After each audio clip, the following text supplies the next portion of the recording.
Într-un mic sat din Cuban, trăia o femeie simplă pe nume Larisa, împreună cu familia ei. Casa în care locuiau le-a fost lăsată moștenire de părinți. Era o căsuță mică, din lut. Această locuință era foarte caldă, deoarece lutul era amestecat cu paie și aplicat în mai multe straturi. Iarna era cald, iar vara răcoros, un fel de termos. Singurul dezavantaj era că trebuia să repare constant crăpăturile și de 2 ori pe an să văruiască casa.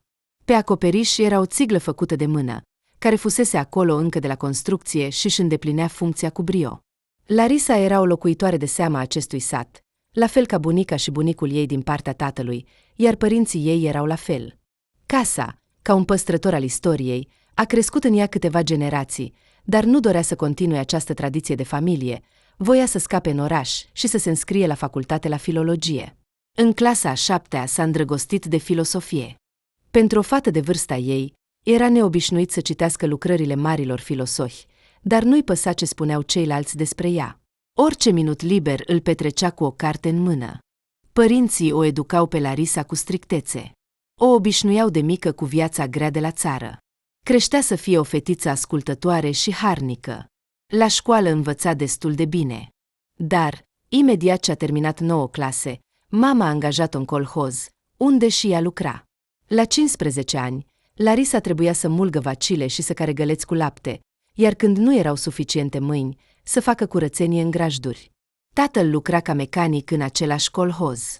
Era un meșteșugar priceput și rar stătea fără muncă. Doar că majoritatea sătenilor plăteau cu băutură pentru munca lui, iar el a început să bea destul de des. Din această cauză, acasă erau frecvente scandaluri. Soția îl certa, dar el se retrăgea calm în cameră și se culca. Din acest motiv, Larisa îl respecta. Credea că bea dintr-o cauză întemeiată și încerca mereu să-l apere de atacurile mamei. Mama, nu te mai certa când vine tata, îl ruga ea. Acum va mânca și se va culca. Uite, soțul mătușii Ninca, când bea, o alungă pe ea și pe copii, ba chiar o lovește. Ei, a băut tata puțin. Să se odihnească, și tu îți vei păstra nervii. El este foarte bun și bâlând. Nu poate refuza ajutorul nimănui, iar ei îi oferă țuică în semn de recunoștință. Nu-l mai apăra, se revolta mama. Unde s-a mai văzut ca în fiecare zi să bea țuică? Mă cert pentru că se distruge singur. Hai să încerc să vorbesc cu el, a propus Larisa. Și ce folos? Mama a suspinat adânc, a pus mâncarea pe masă și s-a uitat pe fereastră. Iată-le din nou, Bet. Ce o să faci cu el? Acum nu are rost să vorbesc cu el, a spus Larisa. Dar mâine voi vorbi. Du-te la tine, eu îl voi hrăni și îl voi culca.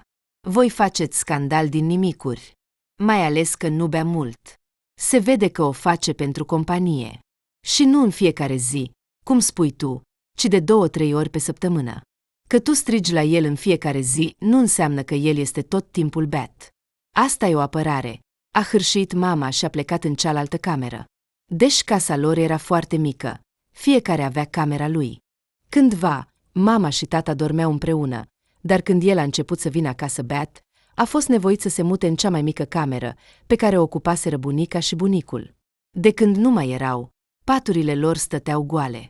Și mama unde este? A întrebat tata, uitându-se cu teamă în jur. A mers la Ninca, nu-i așa? Ea este în camera ei, a răspuns Larisa. Și ce?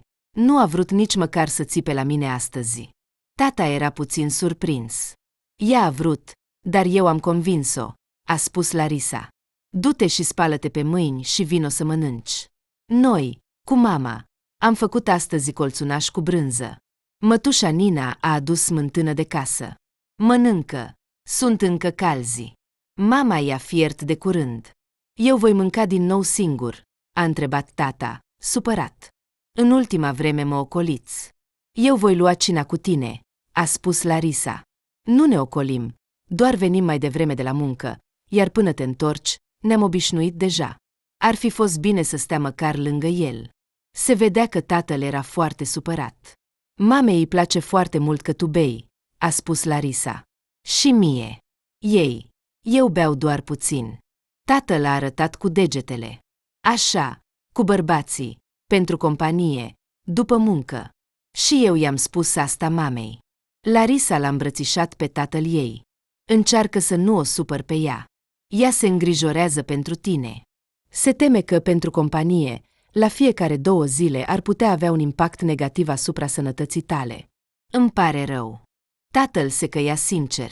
Nu am crezut că vă veți îngrijora atât de mult pentru mine. Tu nu ești un străin pentru noi, a spus Larisa. Voi încerca să nu vă mai supăr, a promis tatăl și a strigat tare. Nadia, vino la noi, să luăm cina împreună. După câteva minute, mama a ieșit totuși din cameră. Se vedea că continua să fie supărată pe tată. S-a apropiat de masă și s-a așezat în tăcere lângă fereastră. Asta era locul ei preferat. Nadia, iartă-mă, a spus tatăl și s-a apropiat de ea să o îmbrățișeze, dar ea nu l-a lăsat. Te rog, nu mai sufla în mine cu miros de alcool, a cerut ea. Știi cât de mult nu-mi place asta. Ei, mama. Larisa s-a supărat. El venea cu intenția de a se împăca, iar tu, ca de obicei, ai stricat totul. Nu-i nimic, fiică, înțeleg totul, a spus tatăl și s-a așezat pe partea opusă de masă față de mama. Dacă nu ar fi fost atât de mirositor, aș fi fost deja pregătită pentru împăcare. Mama a explicat acțiunile ei. Se va odihni, se va pune în ordine, iar dimineața, la micul dejun, ne vom îmbrățișa, iar dacă nu, va dormi în camera părinților până la sfârșitul vieții. Nadia, te-am auzit, a spus tatăl, mestecând colțunașul pe care l-avea în gură. Când ne-am adunat cu familia, vreau să vorbesc cu voi. Larisa era puțin nervoasă. Pot să merg în clasa a 10-a și a 11-a? Te rog. Vreau foarte mult să mă înscriu la facultate. Du-te la școală, a spus mama, iar despre facultate, uită. Mai bine, înscrie-te la un colegiu din orașul cel mai apropiat. S-a urcat în autobuz și a plecat, iar după ore, acasă. Sunt împotriva ideii ca tu să locuiești în cămin. La colegiu nu sunt profesiile care îmi plac, a spus Larisa, uitându-se supărată la mama. Ce profesii îți plac? A întrebat mama. Să scriu tot felul de cărți neînțelese. Nu știu. Nu înțeleg cum te-ai putut îndrăgosti de așa ceva. Asta e. Nu mă amintesc cum se numește. Activități inutile. În general. Ce poți face după? Mama, tu nu înțelegi nimic, a spus Larisa. Filosofia este o știință foarte interesantă. Dar eu nu vreau să fiu filosof, ci filolog. Aceleași ouă, doar că dintr-o altă parte, a intervenit tatăl în conversația lor. De ce ai nevoie de asta? Uite, în satul nostru nu sunt medici, nu există frizerie, magazinul lucrează doar până la prânz, pentru că vânzătorul este unul singur. În colhoz sunt mereu nevoie de muncitori, iar tu ai ales o prostie. Filologie, a corectat Larisa tatăl și a râs. Vreau să studiez lumea interioară a omului, studii înscrierile diferitelor vremuri și popoare. Să te uiți în burtă, nu-i așa? S-a mirat tatăl. Atunci învață să fii doctor, dacă nu mă înșel. În suflet, tata. Întrebarea tatălui a făcut-o pe Larisa să râdă și mai mult. Oricum, nu înțeleg de ce ai nevoie de asta. Tatăl a ridicat din umeri. Fiică, fie că te superi, fie că nu, dar noi ne menținem părerea, a spus mama și s-a ridicat de la masă. Da, tata. Sunt de acord cu mama, a spus tatăl. Să te lăsăm să pleci atât de departe nu este sigur. Vei fi cu noi până te măriti. Apoi fă ce vrei. Dacă soțul nu va fi împotrivă, atunci poți merge și la facultate. Nu vreau să rămân în sat, a spus Larisa supărată și s-a ridicat și ea de la masă. Aici oamenii nu se dezvoltă. Nu e nevoie de multă minte ca să mulți vacile sau să arăți grădina. Iar eu nu vreau așa. Poate că în mine doarme un mare om de știință, iar voi nu-mi dați voie să-l trezesc. Larisa a plecat în camera ei. O durea până la lacrimi că cei mai dragi oameni nu o înțeleg deloc. Nu mai vedea sensul să se certe cu ei și nu putea să meargă împotriva voinței lor, pentru că nu voia să-i supere. A decis să nu continue studiile la școală și să se înscrie la colegiu. Singura direcție care i s-a părut mai mult sau mai puțin acceptabilă a fost cercetarea de laborator.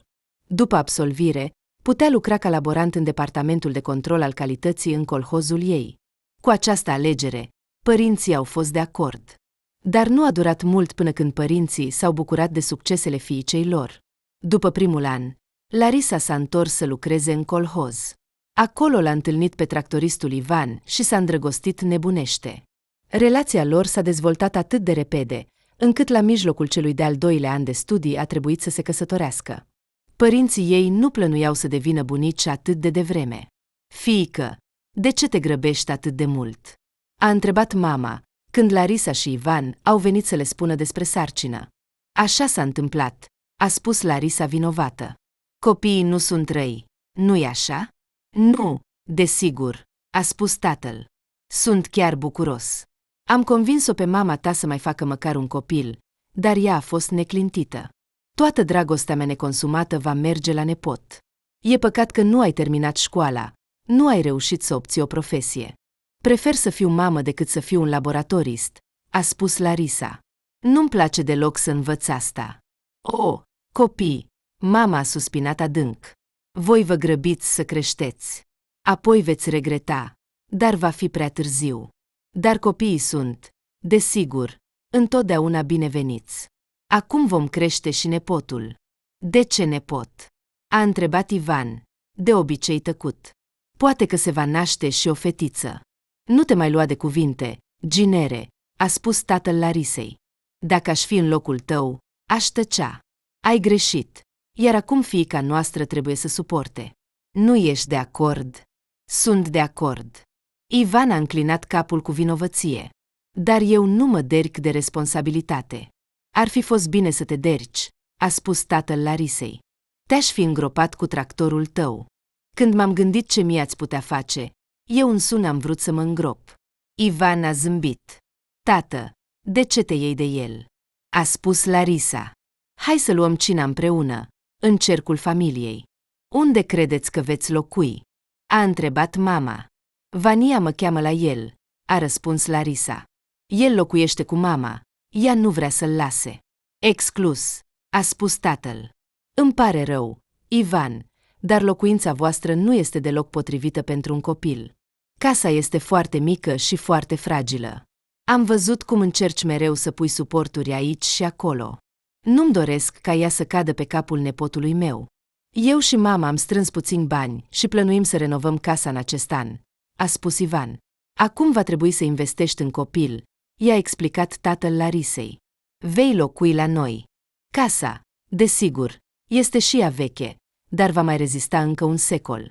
În interior, am făcut renovare, acoperișul nu curge. Veți avea o cameră spațioasă. Iar când copilul va crește, îi vom face din camera bunicilor o cameră de copii. Ce frumos descrii totul, a spus mama Larisei cu ironie și l-a privit amenințător pe soțul ei. Nu contează doar aspectul casei, ci și atmosfera din familie. Sper că înțelegi la ce mă refer. Mama, hai să nu discutăm acum, a cerut Larisa. Tatăl a promis că nu va mai face asta. Nu, el nu a promis, a spus mama, ci a spus că va încerca. Asta sunt lucruri diferite. Nadia. Tatăl abia a apucat să deschidă gura când soția l-a întrerupt. Nu voi, a spus ea. Nu este momentul și nici locul. Eu nu înțeleg despre ce vorbiți. Ivan nu a rezistat și s-a băgat în discuție. Îți voi explica totul mai târziu, a spus Larisa, s-a ridicat de la masă și l-a tras de mână. Hai, îți voi arăta camera noastră. Mama, tata, nu vă supărați? Mergeți, uitați-vă, a răspuns mama și le-a făcut semn cu mâna. Vrei să mă faci de rușine în fața viitorului ginere? A întrebat soțul. Vrei să-l iei pe fiica noastră de la noi? Nu vreau, a răspuns mama în șoaptă, așa că s-a oprit la timp. Dar mi se pare că în sat toată lumea știe deja ce te pasionează.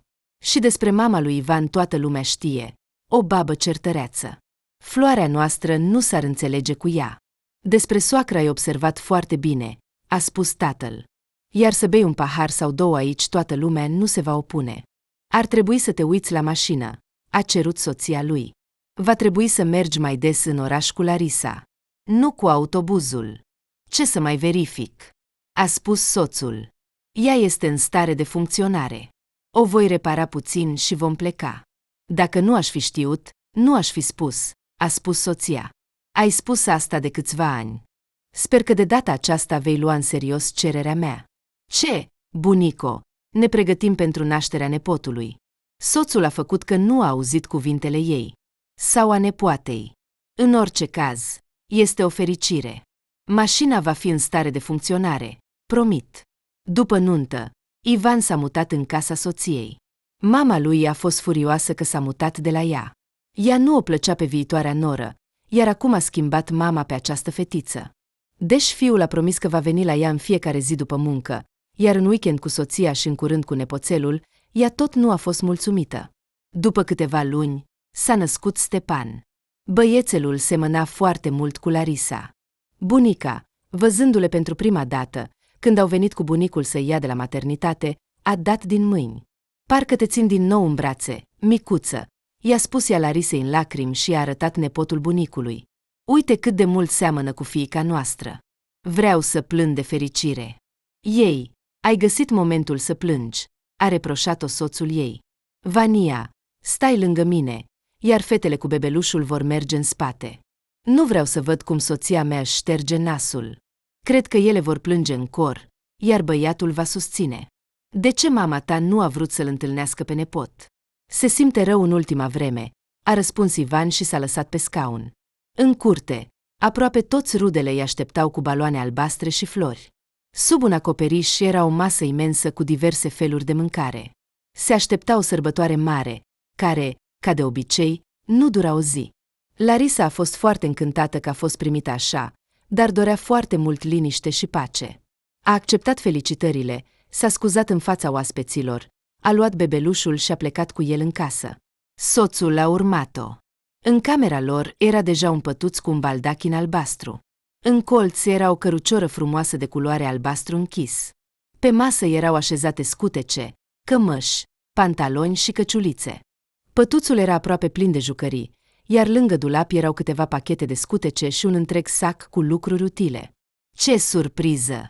Larisa a fost plăcut surprinsă. Am fost plecată doar 4 zile, iar aici parcă cineva a lucrat cu o baghetă magică. Am muncit toată satul, a spus Ivan și a arătat spre sacul de la ușă. Mama a legat câteva lucruri pentru bebeluș. Nu știu când a reușit să facă asta. Îi voi mulțumi cu siguranță, a spus Larisa. Mergi la ea mai des. Ajută-o. Se vedea că este deja greu să se descurce singură cu treburile. Eliberează pătuțul. Îl voi pune pe bebeluș. Arată atât de mic, iar mâinile îmi cad deja. Ce taci! Ivan a mutat totul de pe pătuț pe masă. Pune-le, să mai doarmă puțin. Și tu să te întinzi. Poate îți pot aduce ceva de mâncare? Numai că nu știu ce ți este permis. Eu nu aș refuza carne și mi-ar plăcea un ceai cald. Larisa s-a întins pe pat și și-a închis ochii. Timpul a trecut fără să-și dea seama. Băiețelul creștea nu pe zile, ci pe ore. Stepan era foarte curios. Îi plăcea cel mai mult să se joace cu tot felul de construcții. Putea sta ore întregi și să construiască diverse turnuri complicate. Mama lui Ivan, la început, nu l-a recunoscut pe nepot, dar după un timp nu se mai sătura de el. Relația cu soția s-a îmbunătățit. De asemenea, a văzut cât de mult Larisa își iubește fiul și se îngrijea de el, astfel că s-a împăcat cu pierderea fiului ei iubit. Numai că sănătatea ei s-a deteriorat din ce în ce mai mult, iar când l-a condus pe nepot la prima clasă, a căzut la pat și în curând a murit. Sătenii glumeau între ei că s-a otrăvit cu veninul ei. Nimeni nu o consideră altceva decât o șarpe. Soțul Larisei a suportat foarte greu această pierdere, deoarece mama l-a crescut singură toți acești ani, când tatăl a plecat din motive pe care nu le știa. Se zvonea că mama lui a băut bărbatul. Așa a fost sau nu, ea nu i-a spus niciodată. Acum Ivan își petrecea tot timpul liber cu fiul. Larisa era o mamă foarte bună. Își educa fiul complet diferit de cum fusese educată ea. Băiatul avea întotdeauna dreptul de a alege și sprijin din partea părinților în orice inițiativă. Mama nu înceta să o învețe, dar ea nu o asculta. Că a rămas fără educație, cu un vis neîmplinit, încă își învinovățește părinții. Când Stepan a împlinit 15 ani, bunicul său a murit brusc. Nimic nu prevestea nenorocirea, mai ales că tatăl Larisei, de la nașterea nepotului, aproape că a încetat să bea, doar cu ocazia sărbătorilor, și într-o zi a căzut brusc și nu s-a mai trezit. Mama Larisei a suferit foarte mult pierderea soțului. Se învinovățește pentru moartea lui, deoarece în ultimii ani nu i-a acordat prea multă atenție. Toți, cât mai puteau, încercau să-i alunge suferința sufletească, dar totul era în zadar. A slăbit foarte mult, au apărut probleme de sănătate și în curând a plecat după soț, neavând câteva zile până la absolvirea lui Stepan. Larisa nu se gândea că va pierde atât de repede ambii părinți. Oricât de mult o durea, nu se lăsa descurajată. Simțea că este necesară fiului și pur și simplu trebuia să se adune. Stepan se pregătea să se înscrie la Academia de Inginerie, iar ea voia să-i susțină alegerea, deoarece propriile ei alegeri nu fuseseră luate în serios. Ivan, de asemenea, a susținut alegerea fiului. Au plecat împreună în oraș cu mașina de familie mai veche. Stepan trebuia să susțină examenele de admitere. A doua zi se întorceau acasă. Nu aveau îndoieri că fiul lor a fost admis. A trecut cu succes toate examenele și a fost foarte fericit de asta. Ce planuri ai după facultate? A întrebat tatăl. Vorbiți acasă, a spus mama. Fii atent la drum, nu te distrage. Dar eu doar voi asculta, a replicat tatăl. Mama, totul este în regulă. Din spatele scaunului s-a auzit vocea lui Stepan. Tată, vreau să construiesc și să proiectez poduri. Aceste structuri mă atrag pur și simplu. Nu-mi pot lua ochii de la ele când văd un pod frumos și mă gândesc. Mi-ar plăcea să creez ceva similar cândva. Deși numele creatorilor lor rămân de obicei în umbră. Dar tatăl nu a avut ocazia să aștepte un pod construit de fiul său. L-au găsit mort în câmp în tractorul său. I s-a oprit pur și simplu inima, iar nimeni nu putea înțelege ce ar fi putut provoca asta. Larisa nu înțelegea ce a greșit. De ce iau pe cei mai dragi oameni unul câte unul? În acel moment, Stepan urma să aibă apărarea lucrării de diplomă, așa că a decis să nu-i spună nimic fiului.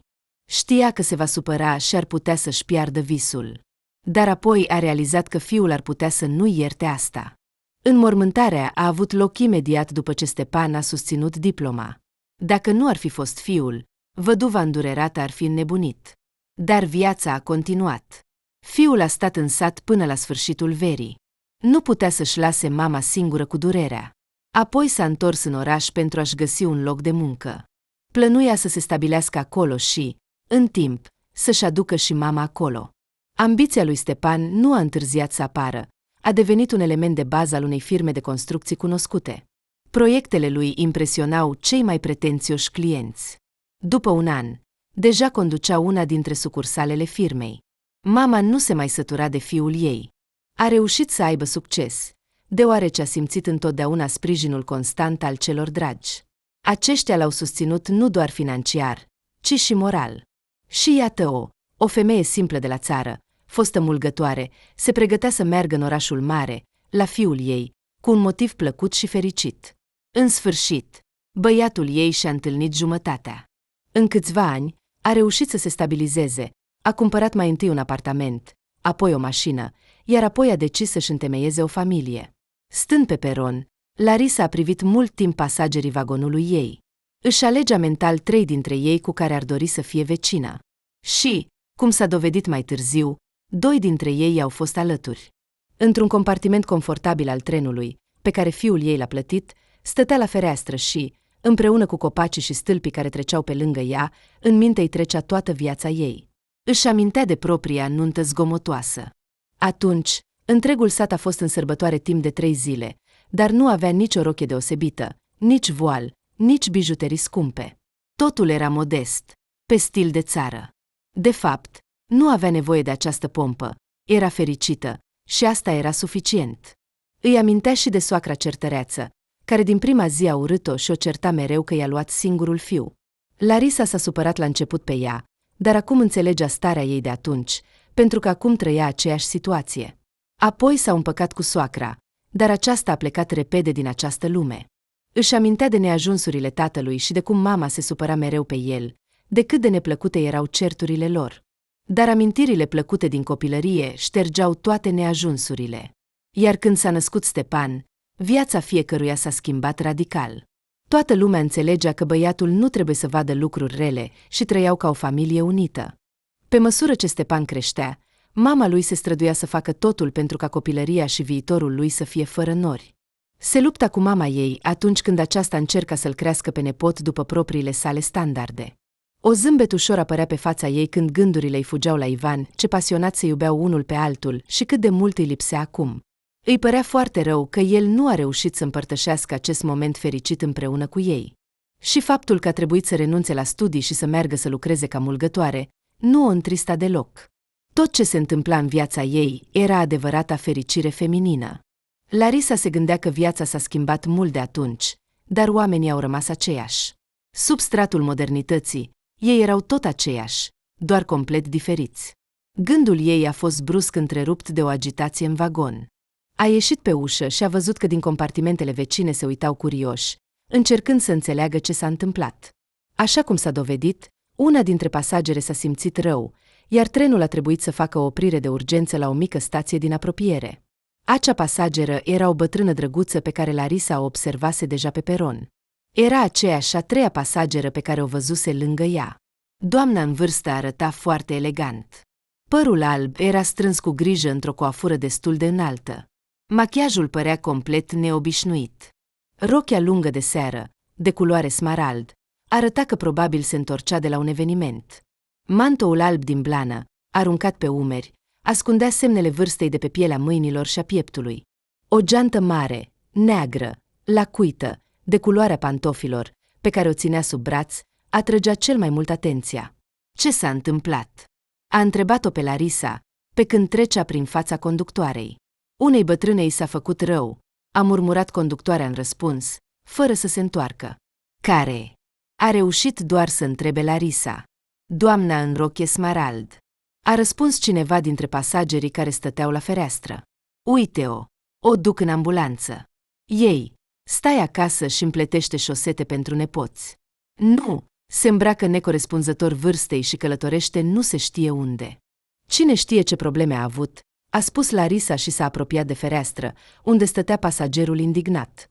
Ar trebui ca viața bătrânilor să se termine cu împletitul de șosete pentru nepoți? Și eu am probleme, și mult mai importante, a spus pasagerul. Dar acum din cauza ei voi întârzia la o întâlnire foarte importantă. Puțini vor dori să asculte scuzele mele. E în interesul meu să ajung la timp. Nu te mai plânge, a cerut Larisa. Suntem cu toții oameni și oricui dintre noi s-ar putea întâmpla așa ceva. Dacă explici calm, te vor înțelege și îți vor ierta întârzierile. Căci această bătrână ar fi putut fi mama fiecăruia dintre noi, iar tu te plângi imediat. Da, lasă-mă, a spus pasagerul, aruncându-i o privire nemulțumită Larisei. S-a plâns puțin, iar ea mi-a ținut o întreagă lecție. Ce filozof nedocrit! Bine că nu călătorim în același compartiment. Nu aș fi suportat-o mult timp. Complet diferiți. Da, a spus Larisa, întorcându-se la gândurile ei și doar zâmbind drăgălaș în urma lui. Această mică întâmplare s-a încheiat, iar toți s-au întors la locurile lor cu activitățile lor. Larisa, cu un aer gânditor, a intrat în compartimentul ei confortabil. Însoțitorii ei discutau cu entuziasm despre cele întâmplate. Trenul a pornit, iar ei au continuat drumul într-o singură direcție, dar cu scopuri diferite. Ce credeți? Va fi totul în regulă cu bunica? Fata de pe raftul de sus părea să se adreseze Larisei. Să sperăm că da, a răspuns Larisa. Bine, a spus fata și a început din nou să se uite la ceva pe telefonul ei. Interesant cum nu era frică să plece într-o călătorie lungă la o vârstă atât de înaintată. S-a întrebat un bătrânel drăguț care citea ziarul și a privit întrebător către Larisa. Clar că sunt anumite circumstanțe de viață, a răspuns Larisa. Ce ar putea fi aceste circumstanțe, încât să se îmbrace atât de elegant? Al treilea pasager de pe raftul de sus se uita și el neînțelegător către Larisa, de parcă acea bătrână ar fi avut vreo legătură cu ea. De exemplu, nunta nepotului, a răspuns Larisa, iar toți trei s-au uitat întrebător la ea. Dar ce? Nu poate fi așa. După această presupunere, în compartimentul lor s-a reinstaurat tăcerea. Fata nu și-a îndepărtat privirea de la telefon, bătrânelul citea cu atenție ziarul, iar bărbatul de pe raftul de sus pur și simplu s-a întors cu fața la perete și a început să sfărăie ușor. Numai ea nu era ocupată cu nimic. Stătea, se uita pe fereastră și își imagina rolul fiecăruia. Fata de pe raftul de sus, în opinia ei, era foarte bună și atentă. Dacă nu ar fi fost atât de absorbită de gadget, ar fi ajutat pe mulți, pentru că nu putea trece pe lângă nimeni. Bătrânelul, Cel mai probabil, se temea că i s-ar putea întâmpla o situație similară și de aceea se distrăgea de gândurile rele citind. Bărbatul de vârstă mijlocie de pe raftul de sus, poate, era singur și nu avea părinți. Doar în singurătate uiți că și tu vei îmbătrâni și judeci pe alții. Larisa a filozofat puțin pe această temă. În sufletul ei, o simplă mulgătoare dintr-un sat era cu adevărat un filozof adevărat. Ce altceva i-ar fi rămas de făcut? Nu folosea gadgeturi, cititul lung nu-i permitea vederea slabă, iar să stea întinsă fără rost nu era obișnuită. A decis să-și facă o ceașcă de ceai și să-și continue reflexiile. Mergând către compartimentul conductoarelor pentru a lua apă fierbinte, a observat dintr-o dată o geantă de piele neagră cu închizători metaliși, care fusese recent văzută în mâna bătrânei strălucitoare. Atunci a realizat că conductoarea, o persoană destul de neplăcută, a profitat de situație și a însușit bunul altuia. Se pare că bătrâna era într-o stare atât de proastă încât nu putea să se gândească la lucrurile ei. Cum se poate așa ceva? A spus ea cu voce tare. Să profiți de necazul altuia pentru câștigul tău. Ce vrei? A auzit Larisa din spate vocea neplăcută a acelei conductoare. Voiam să iau apă fierbinte și atât, a răspuns Larisa, arătând către partea care ieșea din geantă. Spre deosebire de tine. Poate ne explici cum a ajuns acest lucru la tine? Am luat apă fierbinte și sunt liberă, a răspuns conductoarea cu nepoliticos. Vezi-ți de treburile tale, unde ai lăsat ce? Geanta nu este a ta, a insistat Larisa. Nu înțeleg despre ce vorbești. Conductoarea era impasibilă. În compartimentul meu, totul îmi aparține. Ai înțeles? Du-te cu Dumnezeu și nu căuta scandal. Despre asta vorbesc. Larisa și-a întins mâna și a vrut să scoată geanta. Am spus că aici totul este al meu. Conductoarea a împins-o ușor pe Larisa din compartimentul ei. Ce nu este clar? Larisa a fost pur și simplu uimită de atâta nesimțire. A început să se gândească cum să procedeze în această situație. Era sigură de un lucru: un astfel de comportament nu ar trebui să rămână nepedepsit. A decis că, la sosire, va merge la poliție și va povesti despre suspiciunile ei. Poate că totul va merge bine și conductoarea hoată va primi pedeapsa meritată. Nu putea aștepta să ajungă trenul la destinație. Rapid, și-a luat geanta și s-a îndreptat spre secția de poliție de la gara feroviară. O aștepta deja un taxi, pe care fiul ei îl rezervase din timp. S-a apropiat de taximetrist și i-a spus să plece. Atunci a sunat Stepan. Mamă, salut, a spus el. De ce ai lăsat taxiul? Salut, băiete, a răspuns mama. Cum ai aflat? Oh, nu mă pot obișnui cu faptul că tehnologia conduce lumea. Am întâlnit din întâmplare o veche cunoscută în tren. Nu ne-am văzut de câțiva ani. O să întârzi puțin. Vom sta la o cafea. Vom vorbi. Când mai apare o astfel de ocazie? Trebuia să ne întâlnim chiar acum. Fiul era surprins. Bine, dar apoi scrie-mi unde să trimit o altă mașină. Ne vom întâlni la cafeaua din gară, pentru că apoi va trebui să ne despărțim în direcții complet diferite, a spus mama. Când mă eliberez, te sun. Aici, la gară, și îmi vei trimite mașina. Te rog, nu întârzi prea mult, a cerut el. Vreau să ajungi la nuntă și să te întâlnești cu aleasa mea și cu părinții ei. Voi reuși, nu te îngrijora. Vocea mamei suna liniștitor. Larisa s-a apropiat și a bătut la ușa secției de poliție. O voce din spatele ușii i-a permis să intre. În fața ei stătea un tânăr simpatic în uniformă de poliție. Bună ziua! Luați loc! Polițistul a invitat-o cu un gest să se așeze. Vă ascult. Bună ziua! A salutat-o Larisa. Vreau să fac o plângere pentru furt. Trenul meu a sosit acum câteva momente. Pe drum, am avut o oprire forțată. Unei pasagere i s-a făcut rău și a fost dusă cu ambulanța. La îmbarcare, am observat că acea bătrână avea în mână o geantă mare și frumoasă, pe care apoi am văzut-o în compartimentul conductoarei, ieșind de sub raft. Sunt sigură că aceasta a însușit-o, profitând de ocazie. O plângere serioasă, a spus polițistul, ascultând-o cu atenție pe reclamantă. Nu trebuie să pierdem timpul cu birocrația, pentru că infractorul ar putea repede să ascundă bunul furat. Vei scrie plângerea mai târziu. Desigur, a răspuns Larisa, un astfel de comportament este de neiertat. Atunci arată-mi din ce tren ai coborât și în ce vagon ai călătorit. Polițistul s-a ridicat de la masă, și-a pus căciula și s-a îndreptat spre ieșirea din secție, lăsând-o pe reclamantă să treacă înainte. Mulțumesc pentru înțelegere, a spus Larisa, când se apropiau de tren. Sincer, credeam că nu mă vei asculta.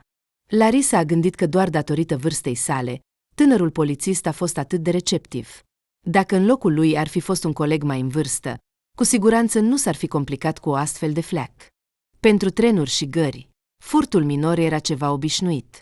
În curând au intrat în vagon și au prins conductoarea cu mâinile în sac. Ea stătea și examina conținutul genții. Nu-i trecuse prin cap că cineva ar putea să anunțe poliția. Până acum, se pare că astfel de fapte treceau neobservate. Doamnă, permiteți-mi să mă interesez ce faceți aici? A întrebat polițistul. Îmi pun geanta în ordine, a spus conductoarea cu calm. Nu credeam că este interzis de lege. Dar această doamnă susține că această geantă aparține altei persoane, a spus polițistul. Of, această doamnă! A suspinat conductoarea. Se leagă de mine pe tot parcursul călătoriei. Poate că nu-i place ceva la mine. Permiteți-mi. Polițistul a întins mâna, cerându-i să-i arate geanta. Te rog. Conductoarea a spus printre dinți. Polițistul a cerut Larisei să găsească pe cineva la gară pentru a examina conținutul genții. Tovarășe, poate ne înțelegem? A întrebat conductoarea cu un zâmbet misterios. Până nu ne vede nimeni, hai să-ți dau o mită. De ce o asculți pe această nebună? Vrei să adaugi acuzația de dare de mită unui funcționar public? A întrebat polițistul cu severitate. De unde ai apărut tu, atât de corect? S-a enervat conductoarea și a văzut în trecere o pasageră critică cu un tânăr. Sunt martori, să începem, a spus polițistul și a răsturnat conținutul genții pe masă. Vrei să spui că toate acestea sunt ale tale? Nu credeam că conductoarele își transportă toate bunurile acumulate. Aceste bijuterii, probabil, sunt mai vechi decât tine. Și certificatul de pensionare pe numele Evici Sofia Abramovna este, de asemenea, al tău? Nu. Conductoarei nu-i mai rămăsese nimic de spus. Aici mai sunt câteva documente pe numele acestei femei, multe bijuterii, cosmetice și o mulțime de diverse nimicuri feminine, a constatat polițistul. În fotografie era aceeași bătrână pe care o dusese ambulanța. Larisa a privit peste umărul polițistului la documentele aflate pe masă. Era clar că era ea.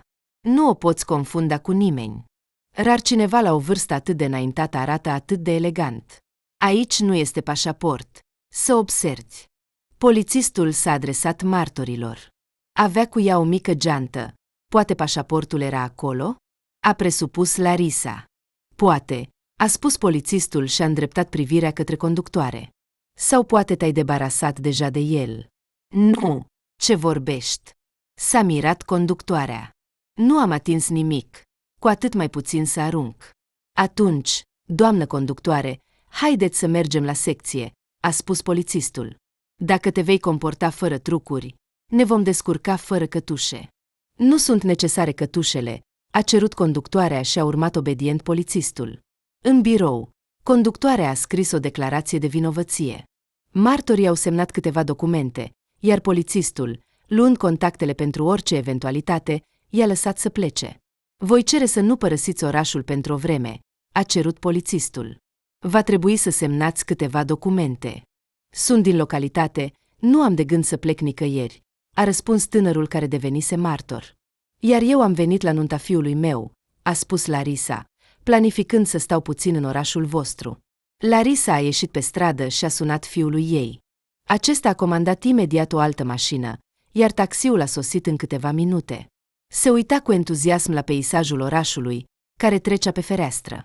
Casa la care s-a oprit mașina era foarte frumoasă și mare. La intrare o aștepta deja fiul ei. A alergat imediat la taxi, a deschis ușa mamei, apoi a luat din portbagaj geanta ei. În sfârșit, a spus Stepan și a îmbrățișat-o pe mamă. Începusem să mă îngrijorez. Cum ai crescut? Mama l-a mângâiat pe fiu pe față. A devenit complet adult. Acest palat este casa ta? Ei bine, nu toată, desigur, a râs fiul, dar una dintre apartament din el este cu siguranța mea. Apartamentul fiului era destul de spațios. Se vedea că renovarea fusese făcută nu cu mult timp în urmă. Doar că părea puțin gol. Era un minim de lucruri, de la mobilier la ustensile de bucătărie. De ce este atât de gol la tine? S-a mirat mama. Uite câte locuri libere sunt. În casa noastră din sat nu știam unde să pun ce, iar aici pot să mă plimb cu calul. Mamă, acum nu este la modă să umplem apartament. Fiul a râs din nou. Tot ce este necesar se află în dulapurile încorporate. Am unde să dorm, iar ce altceva mai trebuie? E puțin neobișnuit pentru mine, a spus mama și s-a așezat pe canapea în sufragerie. Atât de confortabil, nu ca patul meu. Pe el vei dormi, a spus fiul. Voi deranja să vă uitați la televizor, a spus mama. Din fericire, camerele sunt așezate una față de alta. Poți să te plimbi în bucătărie și la baie cât vrei. La noi în cameră avem și televizor, dar aproape nu-l privim. Mama nu înceta să-l amuze pe fiu cu primitivitatea ei. Așează-te până vin eu cu Liza de la muncă și pe drum vom cumpăra ceva pentru masă. Larisa se plimba prin apartament, examinând totul. Pentru ea, unele lucruri erau ciudate, despre care nici nu bănuia la ce sunt folosite. În special, a fost atrasă de prezența diverselor ustensile în bucătărie. Nu degeaba orașenii ne numesc țărani, a spus ea cu voce tare. Nu că aș putea folosi, nici măcar nu-mi este frică să mă ating de toate. De ce au atât de multe sticle diferite în baie, săpun, burete, șampon, ce altceva mai trebuie? A decis să iasă pe balcon și s-a întors imediat înapoi. I s-a făcut rău de la înălțime. Nu mai fusese niciodată atât de sus. Vederea, desigur, era copăleșitoare, dar a preferat să o admire din fereastra apartamentului. Orașul o fascina și o speria în același timp. Apoi s-a întins pe marginea canapelei și, fără să-și dea seama, a adormit. A trezit o aromă ambietoare a mâncării care se răspândea prin apartament. Stomacul ei a reacționat imediat la stimul și a rumegat tare. Am adormit? S-a mirat Larisa și s-a așezat pe canapea. Exact așa, a spus fiul care a intrat. Eu și Liza am pregătit deja totul pentru cină. Poți să mergi la baie, să te schimbi și vom lua masa. Draga, vino aici, mama s-a trezit. Bună seara, Larisa Anatolievna, a salutat viitoarea noră. Mă numesc Liza. În fața Larisei stătea o fată elegantă, de înălțime mică, cu ochi mari și albaștri și cu părul lung și deschis la culoare. Era foarte frumoasă și avea o siluetă proporțională. Bună seara, Liza, a răspuns Larisa. Foarte plăcut să te cunosc. Larisa, după numeroasele observații ale propriei soacre, fiind însărcinată, jurase că nu va fi niciodată la fel de critică față de ginere sau noră. Era pregătită să accepte orice alegere a copilului ei, chiar dacă nu i-ar fi plăcut. Iar acum nu era nimic de criticat. Apropo, mamă, Liza a trăit și ea înainte în sat, a spus Stepan. Apoi familia ei s-a mutat în oraș. Tatăl Lizei a deschis mai întâi un chioșc cu flori, unde ne-am cunoscut. Ea m-a ajutat să aleg un buchet pentru aniversarea ta. Acum au câteva magazine de flori în tot orașul. Afacerea lor de familie este în plină expansiune. A fost un buchet foarte frumos, a remarcat Larisa. Eram sigură că Stepan nu ar fi putut alege așa ceva singur. Lui îi este mai ușor să se descurce cu detaliile pentru prinderi decât cu florile. Mulțumesc. Liza, părinții tăi sunt grozavi. Eu nu aș fi putut. Să ieși din viața obișnuită și să te ridici pe picioare. Slavă tuturor sfinților că Stepan nu a moștenit această calitate de la mine. Nu te vom deranja, a spus Stepan. Pune-te în ordine și vino la noi în bucătărie. Bine, băiete, a spus mama. Voi ați mâncat deja din cauza mea, trebuia să adorm așa. La cină, Larisa a aflat și mai multe despre noră și despre nunta care urma. Așa cum s-a dovedit, nu era posibil să se întâlnească cu viitorii socri înainte de nuntă. Au plecat undeva în vacanță cu un pachet de ultim moment și urmau să se întoarcă doar cu o zi înainte de căsătorie. Iar pentru ceremonie totul era deja pregătit. Fiul a reușit cu greu să o convingă pe mamă să-i cumpere o rochie nouă. Voia să se îmbrace la nunta lor într-o rochie care avea aproximativ aceeași vârstă ca Stepan. În magazin, privirea Larisei a căzut imediat pe o rochie de seară smarald. O asemenea rochie o văzuse pe bătrână din tren și chiar își imagina că s-ar potrivi, dar, uitându-se la preț, a rămas fără cuvinte. Totuși, Fiul a insistat, iar rochia a fost cumpărată. Acum stătea în sala de căsătorie într-o rochie smarald, cu o coafură frumoasă și cu pantofi negri la cuiți. O astfel de ținută putea doar să viseze o mulgătoare dintr-un sat uitat. S-a gândit că, totuși, și-a crescut bine fiul. A reușit să obțină multe în viață și acum își răsfață mama, care a trăit mereu cu greu. După ce a petrecut la nunta fiului, Larisa s-a pregătit să se întoarcă acasă, dar a fost oprită de promisiunea făcută polițistului de a nu părăsi temporar orașul. Și copiii o îndemnau cu două voci să mai rămână puțin. În cele din urmă, a sunat telefonul și polițistul a anunțat-o că trebuie să se prezinte la el pentru a semna câteva documente după încheierea anchetei. Mamă, s-a întâmplat ceva? A întrebat fiul. A observat că mama era puțin derutată. Cine a sunat? Mașca. Mama a spus primul nume care i-a venit în minte. O veche cunoscută, cu care am vorbit în cafeaua din gară, mă invită din nou să ne întâlnim acolo și apoi să ne plimbăm prin oraș. Asta e grozav. S-a bucurat fiul. Voi chema un taxi și îți voi da bani ca să te întorci când te-ai săturat de plimbare. Uite, deja vrei să te întorci în sat. Ce ai acolo de făcut? Rămâi măcar pentru totdeauna. Și Lizan nu se opune. Știe cât de greu este viața la țară. Pentru totdeauna, desigur, nu voi putea, a spus mama. Ce să fac eu? Să mă încurc printre voi, tineri. Dar să stau puțin. Voi sta. Dacă nu vrei să locuiești cu noi, hai să-ți închiriem un apartament în apropiere, a propus fiul. Și acolo, cine știe, poate vom cumpăra cu timpul. Nu vreau să te las singură în acea pustietate. Mulțumesc pentru grijă, copii, a mulțumit Larisa, dar nu vreau să vă împovărez. Sunteți tineri, aveți atât de multe de făcut, iar copiii vor veni curând, iar eu aș fi încă o povară. Nu spune așa, a spus fiul cu fermitate. Oricum, cu timpul te voi convinge să te muți mai aproape de noi. Voi găsi un argument solid și nu vei putea să-mi refuzi. Larisa s-a urcat în taxi și a plecat să se întâlnească cu cunoscuta ei imaginară. I-a fost neplăcut că minte fiul, dar nu voia să-i spună că a avut parte de o întâmplare neplăcută. Nu voia să distrugă viața liniștită și măsurată a lui Stepan. Polițistul i-a spus că ancheta s-a încheiat și vinovatul a primit pedeapsa meritată. A rugat-o să semneze documentele necesare și să se așeze pentru un minut, pentru a discuta. Am returnat toate lucrurile proprietarului lor, a explicat polițistul. Ea nu mai spera că geanta ei va fi găsită vreodată. Se gândea că s-a despărțit de ea. Îți voi spune cum au stat lucrurile și ea te-a rugat foarte mult să-i transmiți contactele. De ce mi-ar trebui ele? S-a mirat Larisa. Ați returnat toate lucrurile ei. Mi-am îndeplinit datoria civică și nu am nevoie de recunoștință. Este deprisos. Oricine ar fi procedat la fel în locul meu. Te înșeli, a spus polițistul. Sunt mult mai mulți oameni răi decât buni acum. Totuși, ți-aș recomanda să o suni. Își dorește foarte mult să te întâlnească.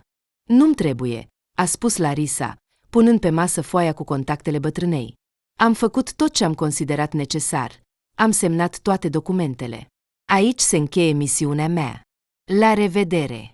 Dar misiunea mea nu s-a încheiat. Polițistul a oprit-o pe Larisa și i-a întors înapoi în mână acel bilețel. I-am promis acelei drăguțe doamne că îi voi transmite contactele ei personal în mâinile tale. Apoi, fă ce crezi că este necesar. Larisa a strâns cu reluctanță bilețelul în pumn și a ieșit pe piața din fața gării. A luat un taxi și s-a întors acasă. Rușinată de o astfel de cerere, inițial nu voia să meargă nicăieri. Dar nu-i plac toate aceste cuvinte de mulțumire. A făcut o faptă bună, așa că ce urmează? Să se încline în fața ei? Era suficient să știe că a acționat corect. Împinând bilețelul mototolit în geantă, a suspinat și a urcat în apartament. Nu puteau găsi apartamentul. Larisa stătea în hol și nu putea să-și revină. Parcă ar fi cucerit Everestul. Mamă, hai să nu mai frică de lift, a spus fiul ei și i-a luat geanta. Nu mușcă. Ți-am explicat totul. Mai întâi apeși butonul de apel, iar apoi, când ești înăuntru, apeși pe cifra etajului dorit și gata. Pentru voi e atât de simplu, a răspuns mama. Dar eu mă tem de el, ca de diavolul. Ce dacă acest satan nu mă lasă să ies la etajul dorit? Ce voi face atunci? În primul rând, ai telefon, a spus fiul. Și, în al doilea rând, ți-am arătat deja butonul de comunicare cu dispeceratul. Cazurile de oprire neașteptată a liftului sunt foarte rare. De ce să te temi? Nu mă voi băga singură în gura acestui diavol. Mama a rămas pe poziții. Atunci de ce nu ai sunat? A întrebat Stepan. Aș fi coborât și am fi urcat împreună la etajul nostru. Nu m-am gândit la asta, a spus mama și a mers în bucătărie. Umple-mi un pahar cu apă. Mi s-a uscat gura. Te-ai coborât pe aceeași cale? A întrebat Stepan. Desigur, a răspuns mama afirmativ, după ce a golit paharul de apă. Mai spune, draga mea, cum se obișnuiește la voi aici? O dimineață, când fiul și Nora au plecat la muncă, Larisa a decis să pregătească o cină festivă pentru ei. În acea zi se împlinea o lună de la nunta lor. A studiat cu atenție conținutul frigiderului și a realizat că nu va trebui să cumpere nimic. Era suficient să depună puțin efort. Stătea în bucătărie și curăța cartofi. Deodată, telefonul ei a sunat. Până a spălat mâinile și le-a șters, apelul s-a terminat. Pe ecran a apărut un număr necunoscut. Larisa, dând din mână, a continuat activitatea ei simplă, când, din nou, telefonul a sunat. S-au înțeles toți acolo. S-a revoltat Larisa cu voce tare. A stat toată ziua sub televizor, dar nimeni nu a sunat. De îndată ce s-a murdărit pe mâini, telefoanele au început să sune unul după altul. A văzut din nou pe ecran același număr necunoscut. De data aceasta a decis să aștepte următorul apel. S-a gândit că este puțin probabil ca cineva să sune de 2 ori din întâmplare. S-a săturat să aștepte un apel necunoscut și a luat din nou cuțitul. Nu a reușit să se murdărească din nou pe mâini, că telefonul a sunat pentru a 3-a oară. Ascult, a spus Larisa, iritată, răspunzând la apel. Bună ziua! Din receptor s-a auzit o voce feminină somnoroasă. Ești Larisa Anatolievna? Da.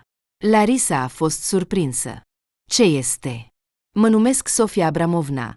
Dacă, desigur, acest nume îți spune ceva, a răspuns femeia. Sofia Abramovna. A întrebat Larisa și s-a gândit puțin. Ah, da, îmi spune ceva. Ești acea pasageră care a fost dusă direct de pe tren la spital.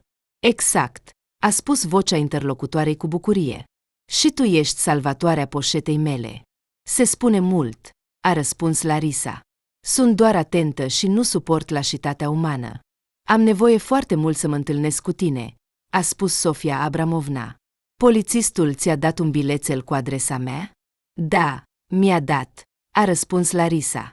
Dacă vrei să mă vezi pentru a-mi mulțumi, atunci întâlnirea noastră nu va avea loc. Nu consider că am făcut un act de eroism. Am acționat pur și simplu corect. Îți sunt infinit recunoscătoare, a spus Sofia Abramovna, dar am nevoie să mă întâlnesc cu tine nu din acest motiv. Vreau să discutăm o chestiune foarte importantă, iar asta nu poate fi un apel telefonic. Te rog, ascultă-mă. Bine, a spus Larisa, după o mică pauză, voi veni la tine în zilele următoare. Poți mâine? A întrebat Sofia Abramovna. Discuția nu suportă amânare. Da, a răspuns Larisa intrigată. La ce oră? Vino la prânz, a răspuns Sofia Abramovna. Te voi invita la prânz și, de asemenea, vom discuta o chestiune foarte importantă. Te aștept. Pe curând. Pe curând, a răspuns Larisa și a închis telefonul. Discuția cu drăguța bătrână nu-i dădea pace. Dacă aceasta nu intenționa să se răsfețe în cuvinte de mulțumire, atunci de ce avea nevoie de ea? Larisa se frământa cu întrebări. În minte îi treceau 10 de variante posibile ale discuției, dar toate nu meritau să existe. De ce mă mai frământ? A spus Larisa pentru sine. Voi merge mâine și voi afla totul. Copiii s-au întors de la muncă. Prin ușa deschisă s-a răspândit imediat aroma mâncării proaspăt gătite. Au observat că în bucătărie era pusă o masă splendidă. Nimic mai puțin, a spus Stepan, agățând paltonul soției pe cuier. Draga mea, astăzi vom avea o adevărată sărbătoare. Nu degeaba am oprit pentru șampanie. Aceste bomboane vor fi de prisos. Le voi pune în frigider.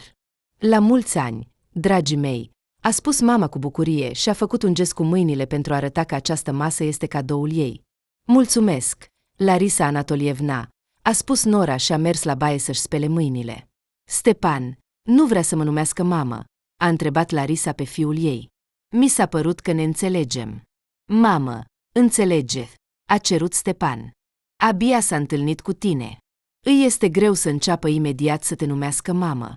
Eu mă adresez părinților ei cu numele și patronimul, deși ei mă tratează foarte bine. Cu timpul ne vom obișnui.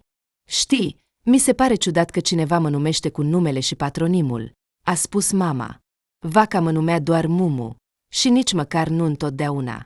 Pentru o simplă mulgătoare de la țară, astfel de onoruri nu sunt necesare. Cere-i să mă numească măcar Larisa. Bine, mamă, eu mă spăl pe mâini, a spus fiul și a intrat în baie când Liza a ieșit de acolo. Ia loc, fiică, a invitat soacra. Acum îți voi pune piure cu cotlet, iar apoi luați ce doriți. Ce sticlă frumoasă de șampanie! Stepan a decis să ne răsfețe. A spus Liza, a cumpărat o sticlă de șampanie roz de colecție. Este foarte gustoasă, iar aroma ei este pur și simplu hipnotizantă. Cred, a spus soacra. Adevărul este că îmi face bule în nas. La țară, știi bine, rar cineva servește astfel de băuturi la masă. Știu, Liza a zâmbit drăguț și a șoptit, dacă să fim mai specifici, nu se servește nimic altceva decât țuică. Exact, a fost de acord soacra cu aceeași șoaptă. Stepan a ieșit din baie și s-a alăturat fetelor sale. A deschis șampania. Nu a reușit să o facă cu grijă. Dopul a sărit și a căzut în farfuria Lizei. Mama și fiul au întins simultan mâinile să o scoată de acolo și s-au ciocnit cu frunțile. Toți au început să râdă. 3 victime în câteva secunde. Încercând să-și stăpânească râsul, Larisa a spus, cuiva aproape că i-a stricat cina, iar altcuiva frunțile. Exact ca în copilărie, Stepan râdea cu gura până la urechi. Îți amintești? Desigur, îmi amintesc, a răspuns mama. Aproape toți părinții se joacă cu copiii în acest joc simplu. Crezi că atunci când veți deveni părinți, nu veți face asta? Vom face, a răspuns Stepan. Eu cu siguranță voi face. Îmi amintesc vag, dar cu zâmbet, cum tata se distra cu mine așa. Larisa a fost cuprinsă de amintiri. Râsul s-a transformat brusc în ochi plini de lacrimi. Mamă, nu fi tristă. Stepan a îmbrățișat-o pe mamă cu o mână. Și eu îmi lipsesc foarte mult. El se bucură și acolo, uitându-se la noi. Știu, a spus mama, înghițind cu greu nodul din gât. Îmi pare rău doar că nu a trăit până în acest moment și acum nu se bucură alături de noi. Mamă, nu fi tristă. Liza s-a apropiat din spate și i-a îmbrățișat pe amândoi. Larisa s-a uitat întrebător la fiul ei. Acesta a ridicat din umeri, neînțelegând. S-a dovedit că Nora a ajuns singură la asta și nu a fost nevoie să ceară. Larisa, desigur, s-a eliberat. Departe, tristețe, copii. Mama s-a simțit puțin mai bine. Avem o sărbătoare. Apropo, fiule, pot să iau una dintre cutiile de bomboane pe care le-ai adus? M-au invitat în vizită, nu vreau să merg cu mâinile goale. Desigur, mamă, ia oricare, a răspuns fiul. Toate sunt foarte gustoase. O cunoscută de multă vreme m-a invitat. Se poate spune și așa. Larisa a ridicat un pahar cu șampanie, pentru a nu atrage atenția asupra acestui subiect, pentru viața voastră lungă și fericită. A doua zi, Larisa a găsit cu greu în geanta ei mototolită bilețelul cu adresa Sofiei Abramovna. A suspinat ușurată, pentru că deja se gândea că l-a aruncat. Luând o cutie de bomboane, a chemat un taxi și s-a îndreptat spre întâlnirea intrigantă. Fiul i-a dat bani, ca mama să nu se înghesuie microbuze. În curând, Larisa era deja la adresa indicată. S-a apropiat de apartamentul cu numărul dorit. În centrul ușii luxoase atârna un inel metalic, folosit în vremuri străvechi ca sonerie. Vroia să bată la ușă, dar a observat sub el un buton ascuns de sonerie și a apăsat pe el. Dincolo de ușă, a început să cânte melodia unei piese dureros de cunoscute. Vin, vin, s-a auzit din spatele ușii. Sofia Abramovna, sunt eu, Larisa, a spus ea tare prin ușă, pentru ca bătrânica să nu se teamă să-i deschidă. Știu. În broasca ușii cheia s-a întors de câteva ori. Bună ziua! Intră, Larisa, te rog. Bună ziua!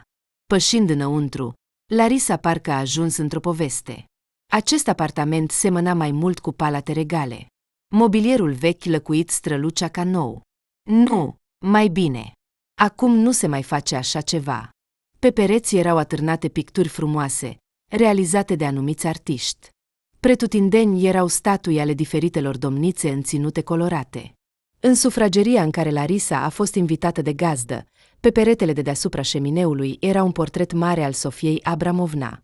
O masă imensă din lemn stătea în centrul camerei, lângă ea erau scaune acoperite cu catifea roșie. În culoarea tațeriei scaunelor, pe feronerie erau draperii cu ciucuri galbeni. Pe masă era un serviciu de ceai din porțelan. Nu am mai văzut astfel de oaspeți. Stătea și admira totul în jur cu o privire încântată. Cât de frumos este la voi, a spus Larisa cu o voce prelungă. Parcă sunt la o recepție cu împărăteasa. Ia loc, a invitat Sofia Abramovna și a zâmbit drăguț. Mulțumesc, a spus Larisa așezându-se la masă. Și șemineul este adevărat? Nu, desigur, a zâmbit bătrânica și a turnat ceai în cești. Cine ar permite să ardă un șemineu adevărat în apartament? Oh, nu m-aș fi gândit la asta, a spus Larisa rușinată și a luat ceasca întinsă. Serviți-vă, a spus Sofia Abramovna. Luați plăcinte sau toasturi cu gem. Iată zahărul, smântâna. Adăugați tot ce aveți nevoie. Mulțumesc. Larisa a avut dificultăți în a găsi un cuvânt corespunzător pentru atmosfera respectivă. Cu ce sunt datoare? Indiferent cât ai încerca să te împotrivești, îți sunt foarte recunoscătoare, a spus bătrânica. Acum, la subiect. Acum este foarte rar să întâlnești oameni cinstiți și empatici. Astfel de fapte ca a ta merită aplauze. Permite-mi să fiu curioasă, a întrerupt-o Larisa. A cine ești? Aspectul tău se potrivește perfect cu atmosfera apartamentului. Ești fie actriță, fie scriitoare. Ai ghicit puțin greșit, a răspuns Sofia Abramovna. Sunt cântăreață de operă, cunoscută în cercuri restrânse de admiratori ai creației mele și încă mai continui să călătoresc în turnee prin toată Rusia. Și cum mă tem de zboruri, folosesc serviciile transportului feroviar. Atunci mă întorceam de la un spectacol, a trebuit să cânt de câteva ori la bis, așa că, probabil, organismul meu s-a epuizat. Ani, dragă, își spun cuvântul. Acum înțeleg de ce erai atât de elegantă, a spus Larisa. Toți pe peron se întorceau spre tine și nu-și puteau lua ochii de la tine până nu ai dispărut în vagon. M-am obișnuit să nu observ o atenție atât de insistentă asupra mea, a spus Sofia Abramovna. Dar destul despre mine. Am o propunere de afaceri pentru tine. Nu vrei să lucrezi pentru mine? În ce sens? A întrebat Larisa, surprinsă. Nu ca menajeră. Bătrânica a crezut că a jignit-o pe oaspete cu propunerea ei. Am o ajutoare. După cum înțelegi, sunt adesea plecată, iar cineva trebuie să aibă grijă de casă. Am nevoie de o persoană complet cinstită, care să aibă grijă de mine și, de asemenea, de ajutoare.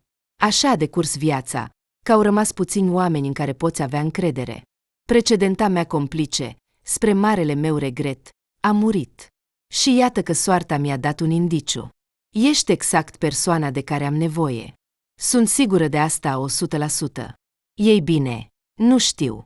Larisa a fost șocată de o astfel de propunere. Nu te grăbi să refuzi, te rog, gândește-te, te rog, a cerut bătrânica. Este o ofertă foarte generoasă, a spus Larisa. Mă voi gândi. Te rog, nu întârzi cu răspunsul, a insistat Sofia Abramovna. În curând va trebui să plec din nou, iar eu nu pot lăsa casa. Nu jigni, bătrânica. Bine, a spus Larisa. Probabil că voi pleca. Toate cele bune, a spus bătrânica și a condus-o pe Larisa. Pe tot drumul spre casă, Larisa își amintea ochii imploratori ai Sofiei Abramovna. Pe de o parte, îi părea rău să părăsească casa natală, dar pe de altă parte, fiul ei insistase de mult să se mute mai aproape de el, înțelegând că sănătatea ei nu mai este aceeași și nu dorea să o lase fără ajutor. Iar ea se temea că ar putea deveni o povară pentru copii. Și acum, se considera că a găsit atât un loc de muncă, cât și un adăpost, și o companie excelentă. Ce o împiedica acum să se mute mai aproape de fiul ei? Mergea cu gândul că a venit vremea să-i spună fiului ei totul. Se săturase să tacă. Seara, Ca de obicei, la cină s-a adunat toată familia. Ceea ce Larisa era nervoasă nu putea fi trecut cu vederea. Mamă, s-a întâmplat ceva? A întrebat fiul. Nu ești tu însăți. Copii, trebuie să vă mărturisesc ceva, a spus mama și s-a oprit. Mamă, nu ne mai ține în suspans, a cerut Stepan. Spune totul așa cum este. Suntem străini? Și Larisa le-a povestit copiilor în cele mai mici detalii despre aventurile ei. Aceștia o ascultau cu gura căscată. Nu puteau să creadă că așa ceva poate fi real. Înțelegeau cu mintea că mama spune adevărul, dar uneori părea că citește un roman de detectiv. Mamă, nu glumești? Stepan nu putea să creadă ce a auzit. Ce glume, fiule? Mama s-a supărat puțin. Îți spun că acum mă invită să devin complicea ei. Atunci acceptă. Liza și-a revenit și a decis să-i ofere soacrei ei un sfat. Și ție îți va fi bine și nouă. Stepan se îngrijorează atât de mult că vei pleca. Și acum este o astfel de ocazie. Un cadou al sorții, fără îndoială.